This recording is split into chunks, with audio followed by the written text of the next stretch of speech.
സിഹർ ചെയ്യുന്നവരങ്ങനെ പറയുള്ളൂ. ഞാൻ കാണിച്ചു തരാം, ഞാൻ നോക്കിക്കോ, എന്റെ മക്കൾക്ക്, എന്റെ കുടുംബത്തിന് എന്നോട് കളിച്ചാൽ എന്താണെന്ന് എനിക്ക് തിരിയും എന്ന ഭാഷ ഉപയോഗിക്കുന്ന മുഴുവൻ ആളുകളും സിഹർ ചെയ്യുന്നവരായിരിക്കും. അവർക്കിത് പറയാൻ കഴിയും. പേടിക്കണം. ഒരു വകയിൽ നിങ്ങൾക്ക് വീട് വിറ്റ് പോകാൻ പറ്റുമോ? അവരടുത്തുനിന്ന് എവിടേക്കെങ്കിലും പോയി ജീവിക്കുക നല്ലത്. കാരണം അവരടികത്തുള്ള കാലത്തോളം ഉപദ്രവം ഒഴിഞ്ഞു മാറില്ല. ഒന്നുകിൽ അള്ളാഹ് അവർക്ക് ഹിദായത്ത് കൊടുക്കണം, അല്ലെങ്കിൽ ഒരു മരിച്ചു പോകണം. ഇത് രണ്ടും സംഭവിച്ചില്ലെങ്കിൽ അപകടമാണ്.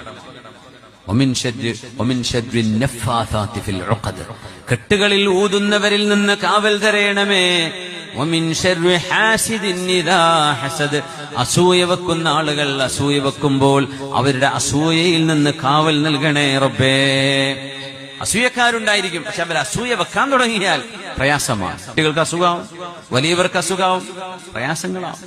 അള്ളാഹു കാത്തുരക്ഷിക്കട്ടെ.